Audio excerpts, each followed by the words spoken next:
todos. É sempre um prazer imenso poder retornar a essa casa, que a gente é tão bem acolhido e a gente sente essa energia tão gostosa dos mentores amigos que comandam, o trabalho espiritual, e a energia de todos vocês, nossos irmãos, que nos recebem também igualmente com o mesmo carinho. Que coisa, Início do ano eu estava aqui num outro cenário, uma nova época, E agora a gente está aqui de novo. Que bom que nós estamos aqui. Que bom que a casa está aberta. Que bom que o mundo continua. Porque a gente precisa seguir. Claro, tomando todos os cuidados, como a casa está tomando, mas a gente precisa seguir, Então vamos lá. Não podia ser diferente, A temática que mais eu tenho sido convidado pelas casas espíritas, pela USE e outras casas aí que acionam a gente diretamente, é para trabalhar a pandemia. Por quê? É uma situação que nós não imaginávamos passar, e na visão espírita, como que a gente vê isso? Por quê, meus irmãos? Nós somos espíritas.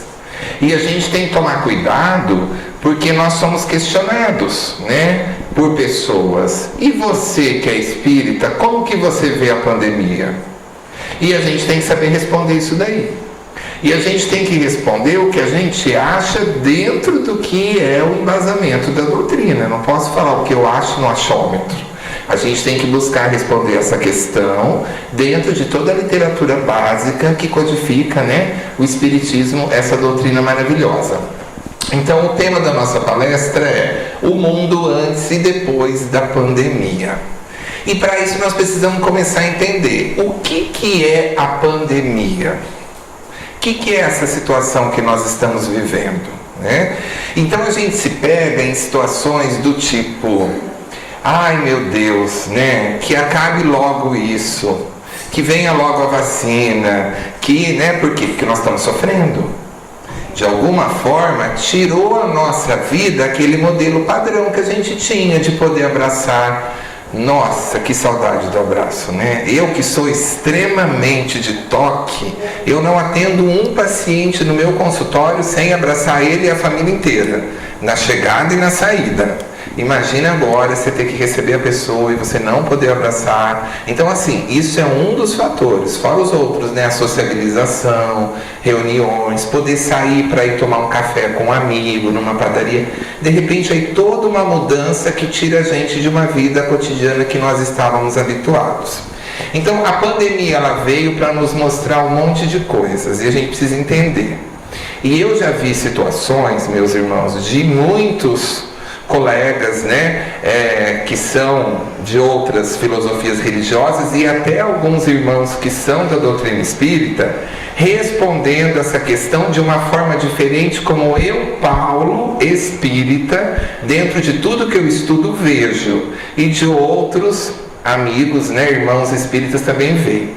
Então, Deus criou a pandemia. A gente precisa entender isso daí. Foi Deus que criou. Vamos fazer uma comparação imperfeita de Deus com nós que somos filhos dele e nós que somos pais com os nossos filhos. A gente quer o mal dos nossos filhos? Nós que somos imperfeitos, a gente quer. Quando a gente pune, quando o filho não estuda, quando o filho ali realmente faz algum gracejo, alguma arte, alguma coisa e você tem que cortar o videogame, alguma coisa, dói em nós. É isso que a gente gostaria? Então Deus não criou a pandemia.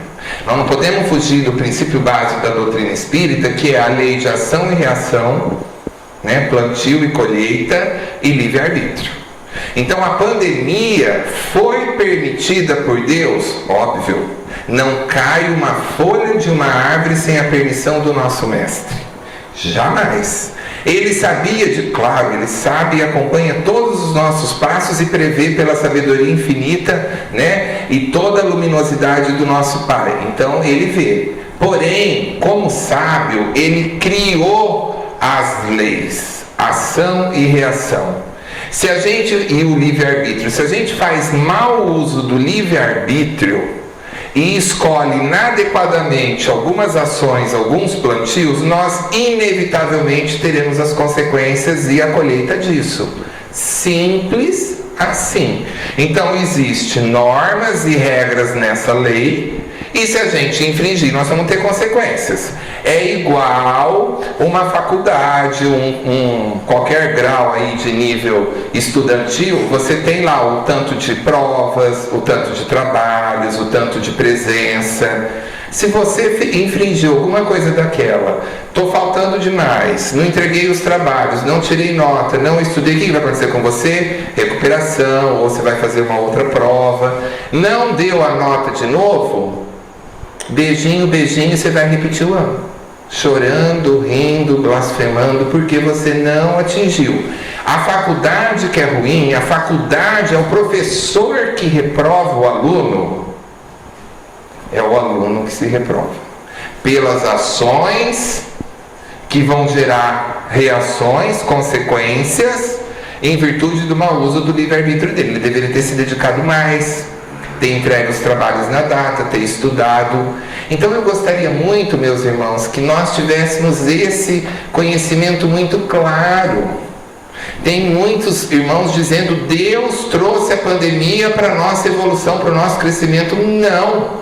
Deus está permitindo, porque isso de alguma forma acelera o impulsionamento da evolução de todos nós. Mas não foi Deus que optou.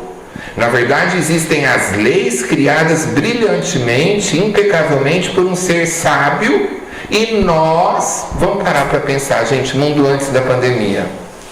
O ser humano estava caminhando bem? Algo a se pensar, né? Muitos sim, outros mais ou menos, uma grande massa. Eu vou falar por mim, eu atendo 600 pacientes por ano no consultório. Uma das perguntas que eu faço, que é obrigatória: você possui alguma religião? Você tem algum tipo de ligação espiritual com alguma crença? Você pratica algum trabalho no bem? 22 anos de consultório. A cada ano diminui o índice de pessoas que frequentam alguma coisa, que faz algum trabalho no bem. Isso é a minha estatística clínica pessoal. Então hoje, se eu fosse dar, hoje eu vou falar antes da pandemia, tá, meus irmãos? Se eu fosse falar para vocês, dos meus clientes, quantos frequentam alguma seita religiosa e praticam alguma coisa, param a vida um pouquinho para pensar no outro oficialmente, é diferente de você falar: quando alguém me pede um dinheiro no trânsito, eu dou. Isso é eventual. Mas você para uma horinha para vir fazer uma sopa, para ir visitar um velhinho no asilo, para ir cuidar de uma criança que está no orfanato, enfim, há N possibilidades de trabalho no bem. A minha estatística: 85% dos meus pacientes, a resposta é não. E aí, um dos grandes motivos que traz o paciente para mim pela dor é exatamente que ele não está fazendo o uso adequado do livre-arbítrio dele. Então ele está tendo algum problema, ou no casamento, ou com a família, ou na carreira dele, a empresa dele não está indo bem, ou ele não está indo bem com o chefe, mas ele não consegue entender isso. E talvez muitos de nós entendemos ainda que nós estamos aqui de férias. Então eu vou trabalhar, e aí eu faço o meu mais ou menos, aí eu volto para casa também, ajudo muito pouco a minha esposa, porque é mulher que tem que tomar, eu sou homem, por que eu vou lavar a louça, eu vou ajudar a minha esposa? Quantas pessoas ainda têm essas crenças? A gente chama isso de crenças, né? E a gente vai levando. Atividade de tarefa com o filho, isso é obrigação da mãe, não foi a mãe que pariu? Ela que embale? Então a gente vê ainda isso, meus irmãos, e eu estou falando de pessoas intelectualizadas. Não estou falando de uma pessoa mais simples, rural, que não teve acesso a um estudo. A gente ainda vê um índice muito grande de tudo isso, né? Então nós estávamos ainda muito distantes de Deus. E por isso que a gente via comportamentos do tipo, né? Você dá uma seta para você virar ou para você sair para o carro, o semáforo está fechado, a pessoa para do lado do seu carro, você não consegue sair, porque ela está parada porque o semáforo está fechado, mas ela não segura um pouquinho atrás para você sair. Está os dois parados, mas ela te trava. A buzina, a gritaria, né, os desentendimentos, o índice. Eu que trabalho com emocional, nesses 20 anos, o que eu vi acontecer com o ser humano? Depressão e suicídio fazer isso, ó. Ano a ano. Então, para mim, como o Espiritismo é uma doutrina incrível, que é ciência, filosofia e religião, na ciência, que é o que eu trabalho, o que eu estava vendo? O ser humano não está indo bem. Ele está falhando em alguns pontos. Como que o ser humano, a tecnologia aumentando, um monte de coisa sendo descoberta, a medicina evoluindo e o ser humano aumentando a depressão, o ser humano se matando cada vez mais. E isso chegando, né, em alto flagelo. Vejam aqui vocês, na geração de vocês conheciam um amiguinho que se autoflagelava, que se cortava, criança? Quem conhecia? Hoje, quantos de nós não conhecemos na família, no vizinho, no amigo, o quanto que tudo isso vem acontecendo, inclusive atingindo as nossas crianças, que estão tendo uma dor emocional que elas não sabem lidar. Então ela corta para essa dor física que ela cortou, ela entender que foi da dela e isso mascarar a dor dentro dela que ela não consegue, que é a crise existencial. Então eu acredito piamente que a pandemia é uma grande oportunidade, é um desafio para que todos nós pudéssemos parar e refletir: quem sou eu? Bem livre dos espíritos mesmo. Quem sou eu nesse mundão de meu Deus? O que eu estou fazendo aqui? Né?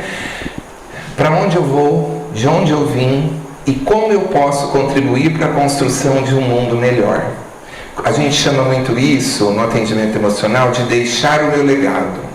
Se eu desencarnar hoje, Paulo e Lucas, quando falarem no meu nome, o que eu deixei?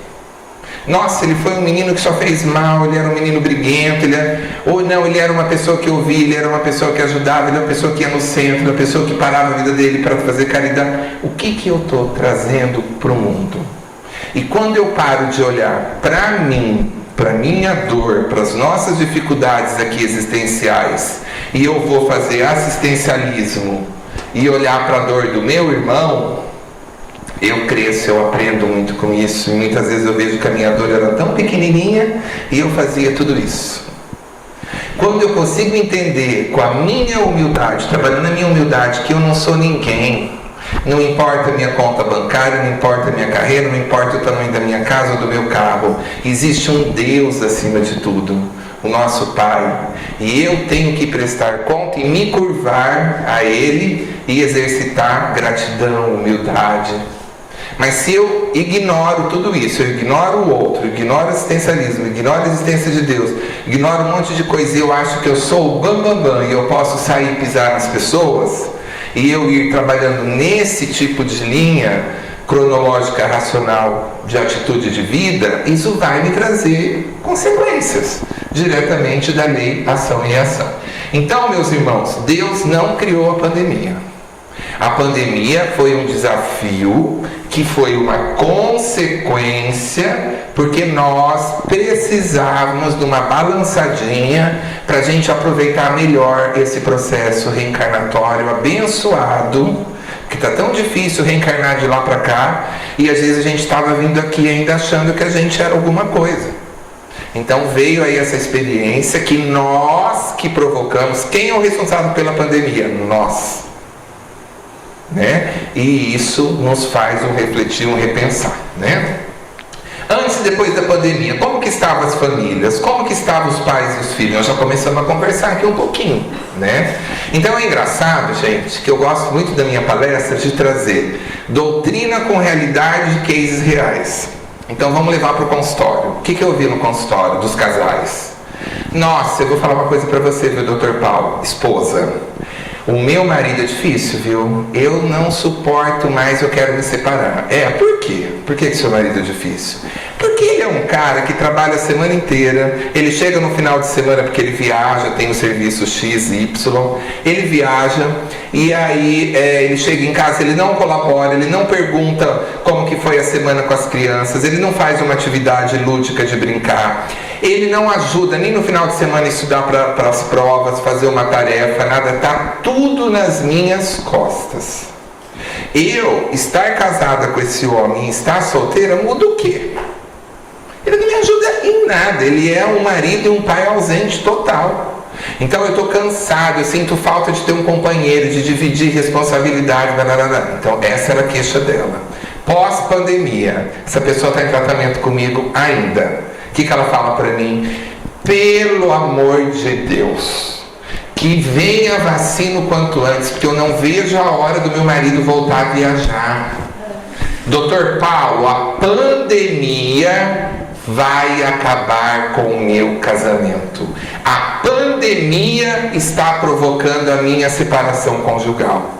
E aí é maravilhoso, porque a gente adora jogar responsabilidades para alguém ou para algum lugar. Então eu jogo para a pandemia. A pandemia está mexendo com o mundo, né? Então a pandemia está provocando a minha separação. Eu estou brigando com ele dia e noite. Eu já falei para ele que eu já vou procurar um advogado. Você é meu último recurso. Se ele não aceitar o tratamento aqui de terapia de casais, nós vamos separar, porque eu não estou podendo ver a cara dele. Mas o que aconteceu agora na pandemia? Porque antes da pandemia, aí eu olho no prontuário, né, você me trazia essas queixas. E agora? Então, veja bem, só você vê como eu tenho razão, Dr. Paulo. O meu marido, que nunca cozinhou, resolveu agora dar uma de bonzão e vai para a cozinha de domingo. Ele suja a cozinha inteira. É um caos. Ele pica a cebola num tamanho enorme. Ele sabe que eu gosto de tudo picadinho assim, bem pequenininho. E ele pica umas coisas grandes. Ele suja um monte de panela, ele suja um monte de louça, ele suja um monte de coisa. Tira uma dúvida minha, a comida fica boa? Não. As crianças gostam, a comida dele não é ruim, até que é boa, tudo. Mas pelo amor de Deus, a sujeira que ele dá. Tá, eu anoto. Com relação aos meus filhos, ele piorou tanto. Como assim ele piorou? Não, porque agora ele resolveu querer dar aula de matemática para as crianças. Mas ele não sabe? Não, ele sabe, né? Ele tem formação em administração, não sei o que, ele é bom em matemática. Mas assim, as crianças estão se afastando de mim. Porque eles não me perguntam mais dúvida de tarefa de matemática. Agora tudo é o Oswaldo. Eu estou em segundo plano. Está começando dando para entender? E assim vai para os outros quesitos. Então vejam, meus irmãos. Antes ela reclamava da ausência. Hoje ela tem esse pai mais participativo, esse esposo mais presente, porque ele está em home office, né? Trabalhando em casa. E aí ela não tolera a presença dele e a participação dele no seio familiar. Nunca foi a pandemia. O casamento dela estava muito mal antes da pandemia, mas como ele ficava a semana inteira fora, ela não queria ver.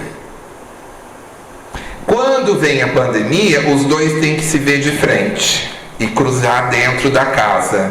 Então eu passo a ter mais conflitos, porque eu passo a enxergar tudo aquilo de maneira distorcida, porque na verdade ele melhorou. Alguém tem dúvida que ele melhorou? Se a cebola é pequena ou não, se ele está deixando louço ou não, isso a gente pode ajustar com um bom diálogo. Mas o papel dela era incentivar e falar, olha, parabéns, Oswaldo, né? Você está se dedicando, você que nunca cozinhou, está olhando no YouTube, está aprendendo receita, ele está tentando trazer algo de contribuição para a família. Mas ao invés da gente elogiar, a gente vai e critica. Por quê? Está tirando o holofote dela de estrela do lar. E aí os nossos egos começam a dar realmente problema. Deu para entender, meus irmãos? Então a gente tem que tomar muito cuidado, porque agora tudo a gente joga para a pandemia. Será que é a pandemia? A pandemia é apenas um momento desafiador. O que é um momento desafiador? Alguns chamam de crise. É uma crise? Não deixa de ser. Provocou impacto na vida de todos nós em N esferas? Sim. Então, com a crise eu quebro, com a crise eu me separo, com a crise afunda minha família, minha carreira, meus negócios? Não. A crise te traz um refletir, um se reinventar. Mas é uma escolha sua, quebrar ou não, separar ou não, ou aproveitar esse momento para unir mais ainda esse casamento. unir mais ainda os colaboradores na empresa, repensar se eu não estava com a perninha em cima da mesa no meu trabalho e feliz da vida com o meu dinheiro caindo, e agora veio e mudou tudo isso, eu tenho que repensar estratégias para mim poder voltar de novo fazer o fluxo de caixa do meu empreendimento funcionar. Mas antes era cômodo para mim. Então, gente, a pandemia, ela é um desafio. O desafio serve para tirar a gente da zona de conforto. Só isso. E repensar as nossas atitudes perante a nós mesmos, aos nossos familiares, às pessoas que amamos, aos nossos irmãos, ao mundo, tá? Trabalho, né? Então a gente teve aí segmentos como supermercados, dono de supermercado ri de orelha a orelha. Por quê? Como as pessoas estão mais em casa, trabalhando em casa, o que aconteceu? Você está comendo menos na rua e também não tem mais a opção de você sentar numa mesa para comer no restaurante X no seu horário de almoço. Então você já está em casa, você vai no supermercado, faz as compras e você já cozinha, que inclusive sai mais barato a sua refeição. Então o índice, o aumento do faturamento das pessoas que trabalham nesse segmento foi assim, em torno de 30% a 40%. É muita coisa. Um outro setor que cresceu muito foi das bikes. Eu não sei se aqui tem muita gente que anda nas ruas, mas pelo menos vou falar por Rio Preto, né? Antes a gente via um ou outro ciclista. Agora você sai na rua em determinados horários, você começa a ver muitas pessoas andando de bicicleta. Por quê? Fechou-se as academias. Então hoje os professores, os educadores físicos, os personagens, eles dão aula em praças, na sua casa, em algum lugar ao ar livre, né? E a bike foi um desses recursos que cresceu muito. Em Rio Preto é difícil você conseguir comprar uma bicicleta de qualquer faixa de valor. É tudo por encomenda. Então é também um ramo que muitos empresários, todos desse segmento, estão muito felizes com os resultados com a pandemia. Em compensação, teve setores que declinaram. Por exemplo, eu tenho uma cliente que ela é maquiadora. Ela chegou para mim em depressão, mal, chorando, já estava brigando com o marido, caminhando já para frases do tipo: você não serve para nada, eu quero me separar de você. E tudo por causa da pandemia. Então a pandemia acabou com a carreira dela, acabou com o casamento dela. Meus irmãos, é fácil maquiar alguém num momento de pandemia que não tem evento, não tem festa, não tem aniversário, não tem casamento, não tem nada? Essa mulher vai procurar uma maquiadora para se maquiar para quê? Difícil, não é? É um segmento que foi bem atingido? Sem sombra de dúvida. Essa minha cliente, ela foi dormir faturando X por semana, por dia, com tanto número de clientes, muito tempo de carreira, muito feliz com os resultados, e ela acordou sem nenhum, do dia para a noite. Então, foi uma pessoa que sentiu muito drasticamente o impacto econômico da pandemia na carreira dela. Aí ela chegou para mim, tipo: a vida não faz mais sentido, eu tenho que morrer, meu casamento e meu marido, não sei o que, então tudo declinando. Veja, calma, respira, muita calma nessa hora. Realmente, presencialmente, eu falei para ela: não vejo durante a pandemia que você vai ter um cliente aqui para vir se maquiar. Até porque, pelas nossas faixas, né, e recomendações sanitárias, nem pode funcionar os espaços de beleza legalmente, não podem, né? E também essa questão que essa mulher vai procurar uma maquiagem para quê num período desse? Mas você pode, de repente, dar dicas e cursos nas mídias para a mulher fazer alguma automaquiagem em casa. Você pode vender cursos, ou você pode pensar, talvez temporariamente, ou se você gostar, depois dar sequência pós-pandemia, num outro ramo de atividade profissional. Porque será que nós só sabemos trabalhar num segmento? Se fechar o segmento, eu não sou capaz de aprender ou me dedicar em trabalhar com qualquer outra coisa? Olha a limitação que a gente se embute. Não me vejo trabalhando com mais nada, ela falou pra mim. Eu não tenho. Minha vida inteira eu gostei disso. Aí começamos a fazer ali alguns questionamentos e chegou pra mim. Ela acabou deixando, né, do inconsciente cair no consciente, sem ela perceber, né, fazendo ali uma maratona de perguntas, tipo assim, que uma das coisas que ela fez e faz e que as pessoas valorizam muito é que ela faz bolos. assim, meus irmãos, quando algum familiar, uma criança da família faz aniversário, todo mundo liga para ela e fala: faz o bolo do meu filho. Por quê? Porque ela sabe fazer um bolo gostoso, ela sabe confeitar, ele fica lindo e extremamente apetitoso. Aí eu falei para ela: uai, então por que você não usa? Pelo amor de Deus. Aí eu fui trabalhar ela, o que eu descobri? Quando ela era adolescente, era isso que ela queria para a vida dela. Ela queria ser uma doceira. E ela ouviu da mãe dela: eu não criei uma filha, estou estudando uma filha para ser doceira. Estou estudando uma filha para ser algo muito maior, não para ser uma simples doceira. Então a mãe introduziu uma crença nela e mostrou para ela que ser doceira é ser menos, que ser doceira não ganha dinheiro, que ser doceira não é importante, tudo e tal. E aí afundou esse sonho dela. E aí ela jogou tão embaixo do tapete que ela não lembrava mais. E aí no meio da maratona de perguntas caiu a ficha dela. Aí eu falei: por que você não usa isso? Ah, mas eu não sei vender, eu não sei... Falei: começa a fazer os bolos normalmente para suas famílias. Cria uma espiral. O que é isso, crescer em espiral? Oferece para seus familiares: olha, eu estou vendendo bolo. Cada bolo que você fizer, fotografa, filma um pedacinho, coloca nas mídias sociais, tudo. Depois você começa a avisar os amigos e devagar, se você faz um bolo bom, as pessoas vão comprando e vão indicando para outras pessoas, como tudo acontece. Gente, hoje ela está ganhando muito mais vendendo bolo do que com a maquiagem. Ela já disse para mim: eu não sei se eu volto com a maquiagem depois da pandemia, mas estou rachando de ganhar dinheiro. Ela já está contratando pessoas, porque ela começou, falei para ela: comece em casa, não investe em nada. Ela não tinha dinheiro para nada, né? Comece em casa, devagar, com o seu fogãozinho simples e tudo. E hoje ela já está vendendo não só para pessoas, ela já pegou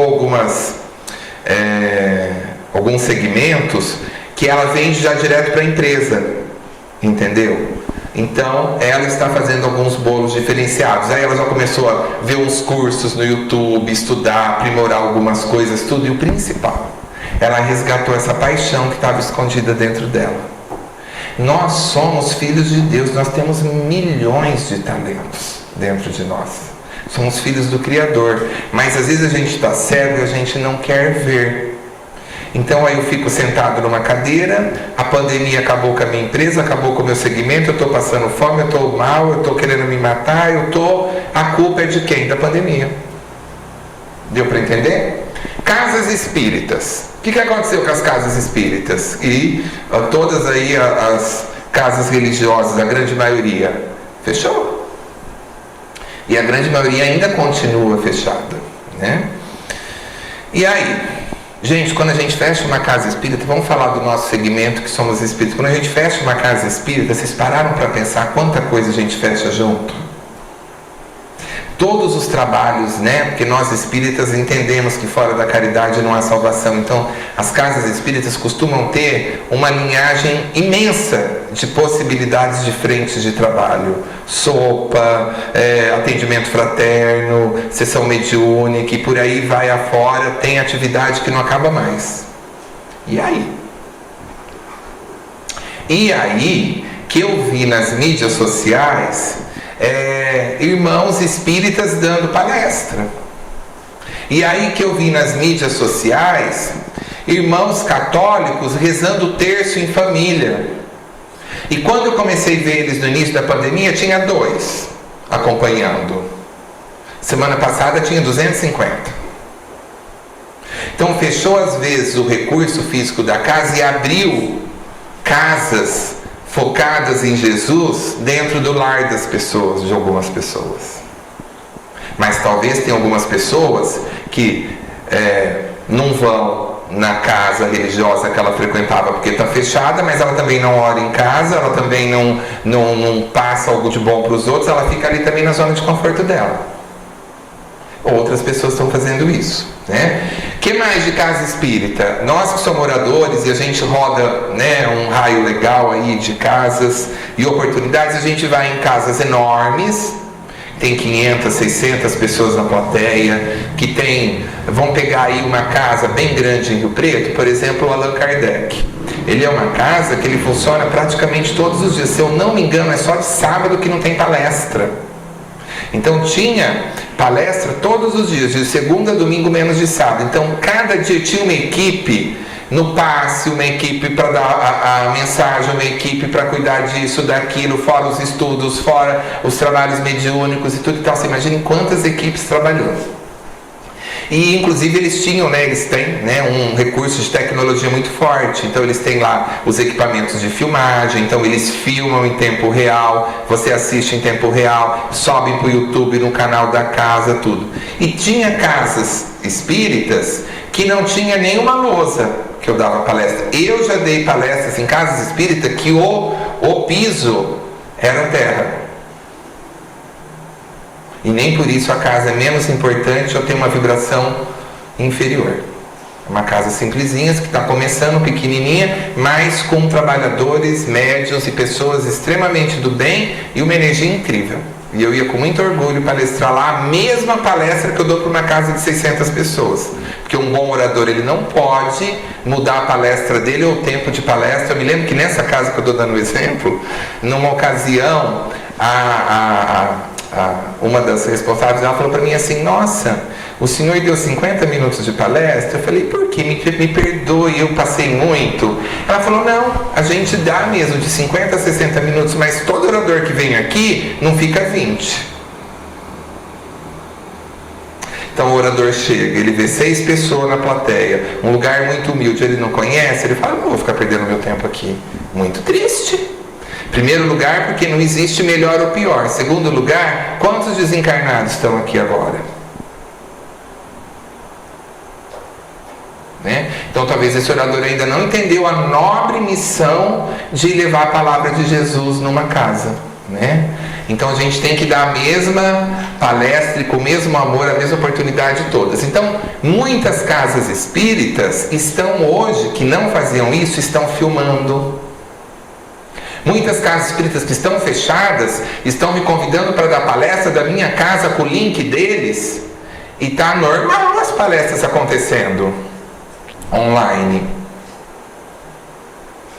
Quando a gente tem essa tecnologia, lives, quantas casas espíritas a gente está agora com live? Então a pessoa está assistindo do hospital agora a minha palestra. Ela está numa situação com um filhinho que está doente em casa, ela não pôde vir, ela está assistindo a minha palestra agora em tempo real. Terminou a palestra, foi filmado, o que pode fazer? Compartilhar. Então ela pode assistir amanhã à noite, ela pode ir no YouTube, então está lá disponível. Ela manda para a cunhada que estava precisando ouvir a temática daquele orador da noite. Olha que incrível. Então olha a pandemia fazendo a gente repensar algumas coisas que toda casa pode. Essa casa humildezinha de chão de terra, não tem nenhum trabalhador com celular na casa, é só ele ligar lá e gravar a live em tempo real. Criar uma paginazinha da casa espírita e começar a alimentar as palestras, dicas, compartilhar. Não precisa investir em nada se não tem recursos financeiros a casa. Então coisas que a gente começou a aprender, que estavam na nossa mão e a gente não aproveitava. Então o olhar para o cenário e para o prisma positivo para a pandemia. Assistencialismo. Então as casas fecharam, muitos trabalhos foram interrompidos.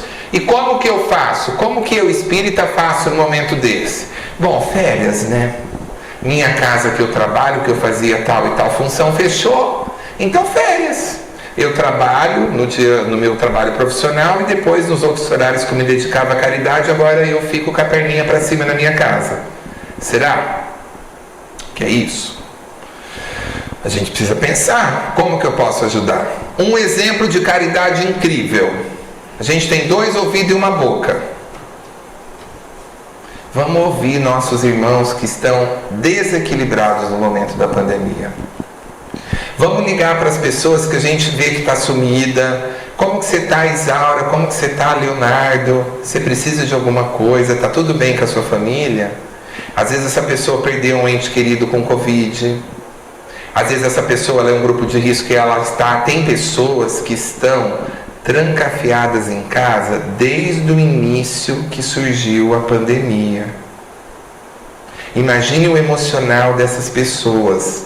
Pior do que uma crise pela pandemia, é uma crise de desequilíbrio mental nas pessoas provocado por tudo isso.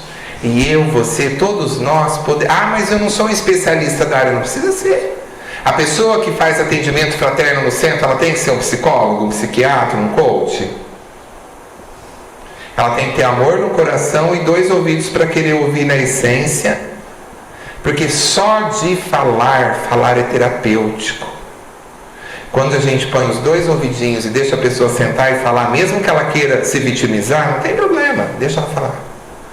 Depois que ela falou um tempo, ela vai equilibrando a respiração, vai melhorando o batimento cardíaco, tudo, ela vai voltando ao equilíbrio, porque falar é terapêutico. Ela está jogando tudo aquilo que está no ombro dela e na mente dela. E aí depois você vai, dar algum conselho. Se não é um especialista da área, não sabe dar uma orientação metodológica, técnica, você vai falar o quê?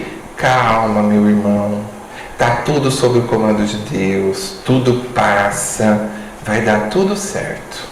Lê essa mensagem, lê o Evangelho, aplica o Evangelho no lar. Sabe que nenhum de nós sabemos explicar isso? Então, o atendimento fraterno não é esse bicho de 7 cabeças que a gente acha. E a gente pode fazer atendimento fraterno nesse período da nossa casa, pelo WhatsApp, ligando para pessoas, ajudando pessoas a acalmarem as suas angústias e seus corações. Vamos falar um pouquinho aqui de mim. Eu Paulo. Eu ajudo numa cirurgia espiritual nos Jardins da Caridade em Rio Preto, do lado do Rio Preto Shopping. Sou orador espírita, eu dava em média 4 palestras presenciais por semana. Fazia alguns trabalhos de sopa vinculados a essa instituição e arrecadação de alimentos. Antes da pandemia, nesse último ano, era nessas atividades que eu estava inserido. A minha casa fechou totalmente. O médium que responde pela cirurgia, ele tem 78 anos. Obviamente ele não está atendendo, a cirurgia está parada. O que eu fiz? As sopas pararam porque a casa ficou fechada todo esse período. O que eu fiz? Fui buscar alguma coisa. Eu criei um projeto que chama Vagalume. Eu chamei um amigo meu que é violinista, chamei um outro que ele é um empresário na área de aluguel de som, microfone, essas coisas para eventos. Chamei uma fotógrafa e nós nos unimos e começamos a ir nos condomínios verticais levar um pouco de equilíbrio para as pessoas que estavam confinadas. Gente, o negócio pipocou, que a gente não tem agenda para atender toda a demanda. Então, o que a gente faz? A gente chega no condomínio, o condomínio pré-avisa os moradores. Hoje, 7 horas da noite, vai vir uma equipe assim, trazer música e motivação para a gente melhorar a nossa vibração. O objetivo é melhorar a vibração do planeta. Aí as pessoas saem na sacada, tudo, e elas assistem. Então ele toca a música instrumental, levantando a vibração, e entre uma música e outra eu vou falando algumas palavras, tirando as pessoas dessa mente da doença, desse medo, desse desespero e tudo e tal. Vou contar um caso. Recebi dos diversos, Recebi uma mensagem de uma filha de 67 anos dizendo para mim assim: Dr. Paulo, um áudio, super emocionada, chorando, tudo e tal. Eu tenho uma mãe de 92. A minha mãe está em depressão profunda, não sai da cama nem para tomar banho. No dia que o senhor veio com a sua equipe no nosso condomínio, nós nos assustamos ao vê-la, que ela levantou, se arrastando e chegou na janela do seu quarto e começou a apreciar, cantar e acompanhar e aplaudir vocês da janela dela. Depois que vocês foram embora, minha mãe nunca mais ficou na cama. Ela retomou a vida normal. Bom, já valeu o projeto, Se nós mexemos na vida de um irmão, já valeu a pena ter ido nesse condomínio. Quantos irmãos foram beneficiados? Porque eu tenho gente que arriou a bateria do carro, porque ele não sai do alpendre da casa, desde que começou a pandemia. Aí por N motivos, uns é por medo mesmo e por ser grupo de risco, outros é porque é grupo de risco várias vezes, né? Idade, tem outras comorbidades de doença, enfim, a gente precisa respeitar. Da mesma maneira que a gente tem que respeitar quem quer ir trabalhar e quem quer ficar em casa. A gente viu nas mídias sociais pessoas brigando. É um absurdo, essa pessoa está indo trabalhar, essa pessoa está não sei aonde, e não sei o que, tudo e tal. É fácil para quem tem condições financeiras ficar em casa. Mas a faxineira que cuida de mim e do meu consultório, ela fala para mim o seguinte: se eu não levantar para trabalhar, eu não pago o meu aluguel e coloco leite na boca das minhas filhas. Fala para ela ficar em casa, porque é o ideal ficar em casa. Ela não é registrada. Ah, mas aí tem o auxílio do governo. O aluguel dela, com o auxílio do governo, ela não paga. Mas toda a alimentação das filhas dela e as outras despesas, ela também não paga. E aí, como que vai fazer? Então a gente precisa entender, cada um é um. Se você tem condições e pode ficar em casa ou pode trabalhar em casa, amém, Jesus. Deus te abençoe. Faça a sua parte para não contribuir para levar o vírus para se proliferar. Mas se você não pode, tome todas as medidas de segurança e vai. Com fé em Deus e dá tudo certo. Ah, mas essa pessoa veio a falecer, infelizmente está internada, tal. Veja, meus irmãos. Se eu tenho a consciência tranquila que eu não estou fazendo festas, que eu não estou fazendo nada contra as recomendações, para mim me contaminar ou levar a transmissão para outros irmãos, se estiver no meu mapa reencarnatório pré-programado que eu preciso passar por essa experiência, seja feita a vontade de Deus. Não é assim? A gente está perdendo pessoas que a gente ama? Sim. Mas lembrem-se, tem dois caminhos, né? Um pode ser uma situação que essa pessoa se expôs, porque eu conheço pessoas que pegaram e realmente estavam abusando muito. Como eu conheço pessoas que pegaram e estavam fazendo tudo certinho. No primeiro caso, pode ser fruto aí do mau uso do livre-arbítrio dela. No segundo, era importante ela passar por esse processo. E se tiver que ter o desencarne, também, né? Se você não está fazendo nada de errado, conscientemente, está tudo certo também. Vamos sofrer, vai doer, tudo. Mas é um momento, nós estamos tendo desencarne coletivo drasticamente, né? Então, assim, montei o grupo Vagalume. Estou dando suporte para várias pessoas, né? É por mídia, é por isso, é por aquilo, ligando, coisando, ajudando a instituição, para as pessoas conseguirem continuar. Que mais? Eu vim para Mirassol. Olha que interessante, eu vim para a cidade de vocês. Como a minha casa estava fechada, e nessa época, uns 3 meses e meio atrás, estava muito drástico a questão de abrir casas religiosas em Rio Preto pelas leis, pelas portarias. E em Mirassol estava mais tranquilo, né? Talvez pelo número de casos, enfim. Eu vim para o Francisco de Assis, da Estela aqui. E faz aí 3 meses e meio que eu estou fortemente imbuído nos trabalhos da casa de sopa, no trabalho da casa de arrecadar alimento. Por quê? Quando eu comecei, a Estelinha entregava 12 cestas. Nós chegamos a entregar 80. E perna para arrecadar tudo isso de alimento. Então vamos correr.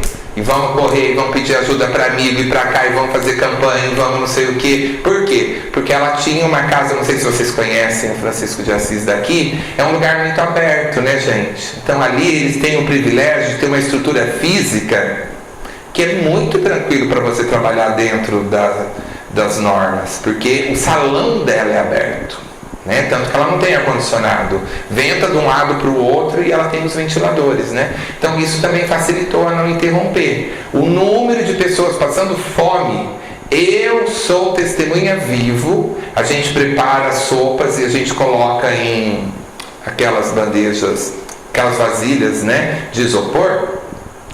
E a gente dá com pão, com leite, com os alimentos, enfim. De pessoas de chegarem ali e falar: você me dá uma colher? E a pessoa sentar na minha frente, ali no chão, na sarjeta, para comer com volúpia, em desespero, a fome que ela estava. Não dá para parar um trabalho desse. Então, a gente precisa tentar ver como. E isso é muito pessoal, né? Cada um é um. Eu adotei 11 idosos. Eu moro num edifício em São José do Rio Preto. Eu adotei 11 idosos que eu nem sabia que existiam no meu prédio. Porque eu pus um papel lá, pedi para o síndico, quando estourou a pandemia, me coloco à disposição de pessoas, grupos de risco, para ir no supermercado, para ir em farmácia, e deixei meu telefone. E começou a gente a entrar em contato comigo. Eu adotei 11 e aí foi fantástico, porque o que eu estou aprendendo com esses meus idosos, que são desse perfil que não sai de casa para nada, eu achava que eu era paciente. Gente, quem de vocês tiver essa experiência sabe que não é fácil. Por quê? Tem idosos flexíveis, idosos mais tranquilos, mais bonzinhos, mas também tem idosos que são difíceis. Tem idosos que ele me dá lá a lista de alimento que ele quer que eu compro, e ele quer o leite, não sei de que marca, não sei de que tamanho, não sei de que não sei o que, e eu vou em 5 supermercados e eu não encontro. E aí a hora que eu falo para ele que eu não encontro, pode ser outra marca, ele fala, só tem 5 supermercados em Rio Preto? E aí eu aprendi que tem prateleiras no supermercado que eu nem sabia que existia.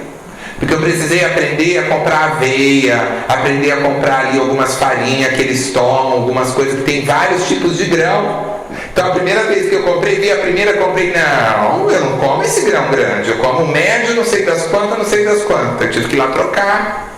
E aí o troco de cada um, pensa você fazendo compra para 11 pessoas com o seu carro, passando no seu carrinho 11 coisas que vai para o mesmo perfil de sacolinha, separar no carrinho, levar tudo isso, fechar e dar os trocos, ó, melzinho na chupeta de facinho.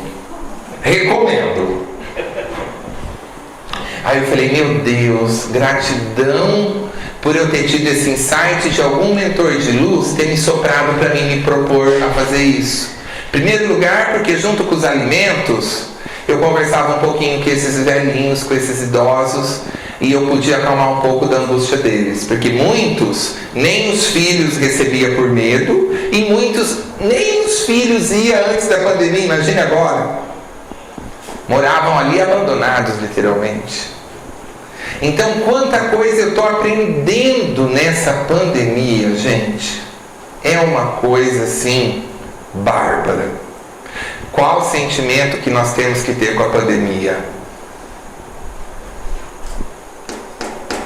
Gratidão. Gratidão por nós podermos estar passando por essa experiência que nós mesmos humanos criamos, para a gente chacoalhar, acordar. E como é bom a gente poder estar vendo o mundo, pessoas de forma diferente, podendo olhar mais para as pessoas no momento que a máscara nivelou todo mundo, com dinheiro, sem dinheiro. É só o nosso olhar que sobrou. No momento que carros de luxo ou uma pessoa que tem uma bicicleta precisou todo mundo por um período sem poder sair de casa. Parou os ônibus, parou as aviações, parou tudo. Eu costumo dizer assim, nós estamos na mesma tempestade, mas nós estamos em barcos diferentes. Um está indo ali com o seu barquinho ali, com o furinho quase afundando. O outro está com iate, com funcionários, mas está tudo certo, porque a gente também não tem que ter um olhar com o nosso irmão que tem um recurso financeiro abastardo, que ele tem que ajudar. Caridade é voluntária. Eu cheguei a pedir alimentos para muitos amigos, assim, né? E eu tenho amigos na área da alimentação, né? Assim, que tem recursos bem abastados. E eles disseram para mim, olha, Dr. Paulo, me peça o que você quiser. Mas não me peça alimento para dar para essas pessoas pobres. Porque eu vim da pobreza e construí um império. Então, para mim, todo mundo que é pobre porque quer. E eu não posso julgar, preciso orar por ele verdadeiramente, de coração. Porque é a maneira dele ver o mundo. Mas não é assim que os meus assistidos, não é todo mundo que está ali naquela situação passando fome porque quer, porque a gente faz toda uma listagem, a gente faz todo um acompanhamento, a gente sabe a causa de cada um. Tem um ou outro que às vezes se aproveita da situação, sempre tem, né? Mas tem muita gente ali que eu sei que perdeu o emprego. Eu tenho um caso aqui em Mirassol, que é daquelas famílias colombianas, bolivianas, não sei. Então, assim, trabalhavam como escravos, que essa é a verdade, né, gente? Como escravos não registrados, para confecções. E aí, vem a crise, a pandemia, perdem o emprego e não tem acerto, não recebe o dia trabalhado. E com tantos filhos em casa. Eu não posso falar que essa minha irmã, que essa família está nessa situação porque eles são trabalhadores. Então, assim, generalizar e julgar é muito fácil. Agora, você olhar para o ser humano, para a dor dele e entender que cada um de nós somos seres em processo. E cada um de nós tem um tamanho que alcança a perna para lidar com a mesma dor. Tá tudo bem esse meu amigo que viu dessa forma. Como tá tudo bem aquela pessoa que ganha uma aposentadoria, paga aluguel, não sei o que, ajuda a neta, o filho não é, e ela vai me dar 1 quilo de sal. Fala, doutor Paulo, eu sei que o senhor tá, né? Porque eu fiz campanha no meu prédio, tem papel no meu prédio, tudo quanto é elevador, da campanha de arrecadação de alimento, com caixa, com tudo, porque é muito alimento. E nós estamos fazendo a nossa parte. E a espiritualidade ajuda. Isso que é maravilhoso. Quando a gente se propõe a dar o passo, a gente tem sempre a retaguarda. Nada é por acaso. Então, tive que aí me reinventar também na parte de assistencialismo, nas minhas atividades como espírita, porque o mundo mudou, né? Na minha atividade profissional, eu estou numa área que se enquadra um pouco aqui nessa questão dos supermercados, tudo, porque como eu cuido de dor, de emocional, o que vocês acham que aconteceu? Se antes eu tinha uma demanda de paciente X, hoje eu tenho lista de espera, né? Porque as pessoas estão ficando doentes. Então, eu não posso reclamar profissionalmente. O que eu precisei fazer? Me reinventar também com online. Por quê? Porque eu tenho um idosinho que não sai de casa e ele quer ser atendido por mim. Então, olha o meu desafio de atender um idoso de 85 anos com a tecnologia. E ele nunca ligou o computador na frente. Então, eu tenho que ir na casa dele, eu tenho que preparar o equipamento dele. É tanto desafio para chegar na primeira sessão. Mas, como que eu vou cobrar tudo isso? Eu não vou cobrar tudo isso, gente. Isso é amor. Ele vai pagar pela sessão dele por aquele tanto de minutagem. Eu não posso. Ah, mas daí te deu um retrabalho? Deu. Mas é um velhinho. Então, tudo isso é muito importante. Então, para a gente indo para a reta final, nós somos responsáveis por nossas escolhas. Inclusive da pandemia está aí. Né? Olha aí essa questão nossa de destruir a natureza, né, gente? Olha quanta coisa aí, a floresta amazônica, né? O aquecimento global, olha quanta coisa o ser humano vem fazendo, brincando de ser Deus. Eu tudo posso. E aí vem as consequências, né? Mesmo, eu gosto muito disso, gente. A escolher, então, quando eu escolho uma ação, vai ter uma reação. Então é fácil, doutor Paulo, eu não escolho. Nós vamos ou não abrir a casa? Nós vamos ou não fazer esse trabalho? O que eu faço? Fico em cima do muro. Agora vem o resto da frase. Mesmo quando eu não escolho, quando não escolhemos, é também uma escolha. Se você resolver ficar em cima do muro e não tomar nenhuma decisão, abre a casa espírita Eurípides Barçanufo de Mirassol, nós vamos consultar a diretoria. Eu não dou voto nem que sim, nem que não. Você está escolhendo. Por quê? Porque nós estamos contribuindo ou para ficar fechada ou para abrir às vezes de forma errada, sem os devidos cuidados. Então é uma ilusão achar que ficar em cima do muro isso não vai ter consequências. Vai sim, né? Dicas importantes para a gente fechar. Então nesse momento, gratidão ao vírus, gratidão a essa oportunidade, suporte a todos os nossos irmãos. Orar e vigiar, né? Então nós precisamos orar muito para todas essas pessoas, os profissionais que estão trabalhando nos hospitais, enfim, né? Vigiai. Mais do que nunca a gente precisa vigiar o nosso pensamento. Se a gente ficar na frequência da doença, nós vamos entrar na mesma vibração neuroquímica cerebral aí, e aí a chance de eu ir de encontro com ela é muito grande, né? Então, orai e vigiai, já dizia Jesus, né? Vamos alimentar a nossa mente com coisas boas, TV adequada, quais os programas, os filmes, as músicas que eu estou ouvindo. Eu preciso me informar sobre como está o cenário? Claro, uma vez ao dia, no máximo. Escolha a fonte que você considera segura e se informe.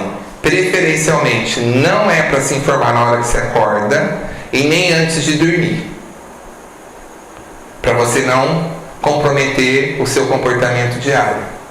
Pegue um outro momento fora disso, se informe ali 10 minutinhos e pronto.